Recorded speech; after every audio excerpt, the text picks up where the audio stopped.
can have a second just to speak about a possible partnership that we're looking to do. So I want to talk to you about Verify You, our digital credentialing platform. We basically, it's been a space for about 20 years. I'm not sure if you guys work with anybody. I actually did my due diligence. I see that you guys actually don't have a digital credentialing. Are you actually in talks or speaking to anybody or actually looking to be innovative in that way? Or we are looking into it. We haven't begun any talks yet, but okay. we are looking into it. Okay, sounds good. So just wanted to give you a little bit more about what we do and how we can help you guys. So essentially with the digital credentialing, we're able to distribute badges, essentially, right? So let me kind of paint it out for you. So a student comes on campus from the time that they enroll to the time that they actually graduate. Everything that they do will be added to our platform digitally. So now when they graduate, they'll be able to have their physical degree that you guys are already going to give them, but then they also have the digital degree. To where now it'll be added to the blockchain. So like I said, everything that they do from the time that they step foot on campus to the time that they actually graduate will be actually recorded and embedded to where it's an immutable record with our badges and things of that nature, right? So it'll be added to the blockchain. I try to stay away from that type of technology terms, things like that. But moving into Web3, we're kind of early right now as far as with Web3, but essentially what you'll be able to do is they'll be able to monetize that data and you guys will be able to receive a percentage off of it as well moving forward. So what we do is we come into businesses, we come into universities like yourself to be able to help you guys increase your revenue streams. How we actually differ from other competitors in the actual space and within the same area is that we don't just require an investment each year for you guys to be added to the platform. Right? We actually do a revenue share with you guys to be able to increase your revenue streams, and then you guys are able to use that for whatever department is lacking or whatever department you basically deem fit to move forward with. We've worked with a few different universities. We work with Georgia State, we work with South Carolina, Lane College, Arizona State. We're looking to move forward and come to the East Coast, the tri-state area. See Temple University as a big opportunity, somebody who we can actually partner with that'll be really good for us. And just wanted to kind of see as far as where you guys were at within the actual space and if you guys were actually exploring those options. Like you said, you guys had a few talks about things, but wasn't really clear as far as where you guys were looking from a financial standpoint and kind of moving forward, what you guys were looking to do.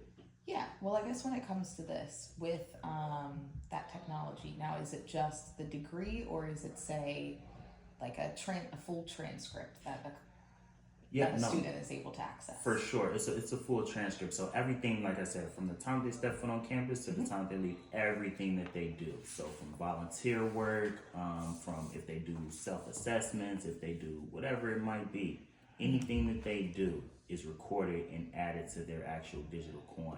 So now whenever these students graduate, like I said, moving into Web3, kind of where it'll go, we're still pretty early, but when that student graduates, they'll be able to say, okay, now it alleviates the burden of administration for them to be able to come back and grab any records, any transcripts, things like that, having to pay extra money, things of that nature.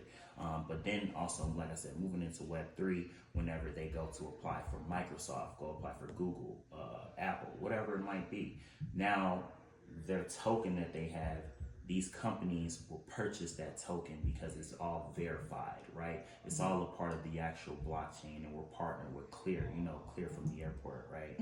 So that's how they're actually identifying the actual student and making sure that it's all verified, that they actually went here, they actually graduated, and they actually have the degree and the credentials that they say that they have. That's one of the number one facts of the stats as of right now is that there's about 70% of people that lie on their resume.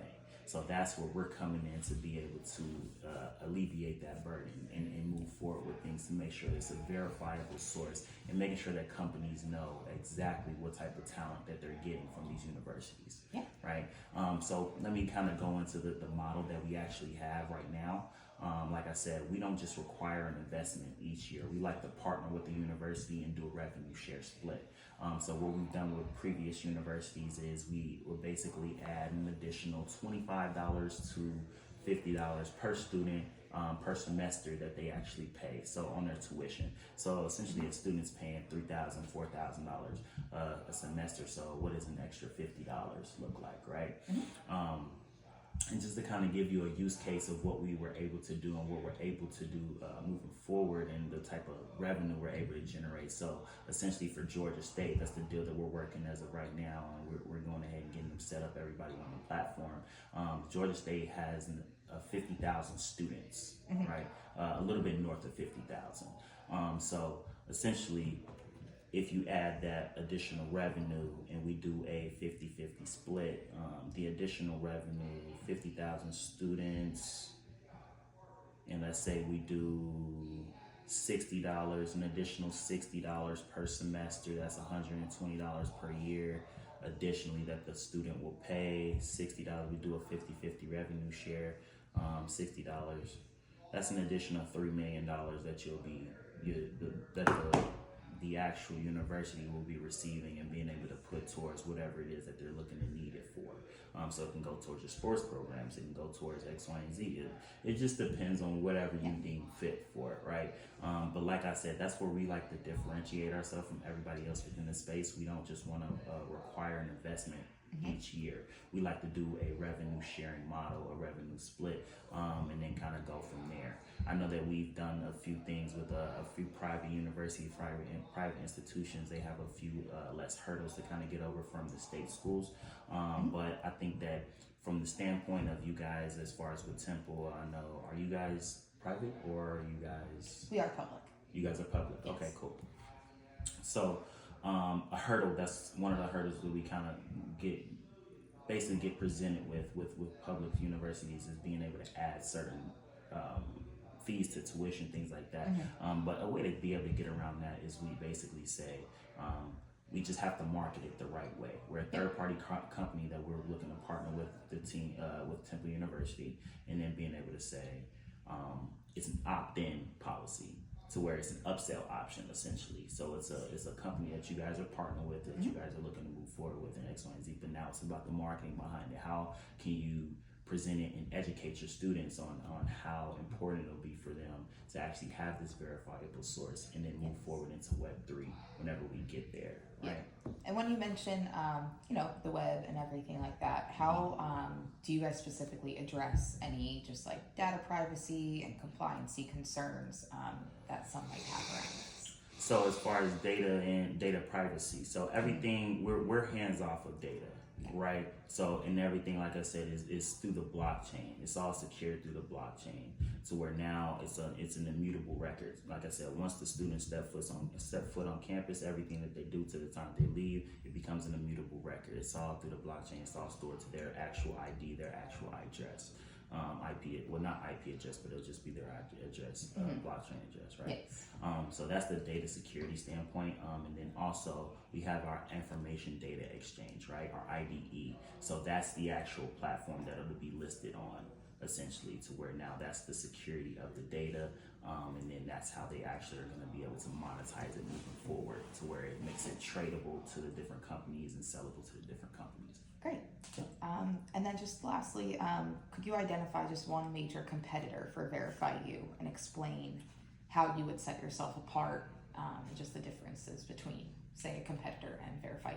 Gotcha. So one of our competitors, two of our competitors, Credibly and I believe it was Accredible, yes. So between those two, I think that I would say the way that we set ourselves apart is, like I said, from that model that we have. We don't just require an investment each year. We like to partner with the universities, no money up front, things like that moving forward. But then we do a revenue share split, just depending on the size of the actual the university and the student body within it. And then we can kind of base it off of that moving forward. But like I said, that's the biggest way that I think that we would like to separate and differentiate ourselves from the competition, is because we like to help generate revenue. We don't just require the investment. Right. Okay. Those are all the questions I had. Gotcha. What do you think? Out of 10.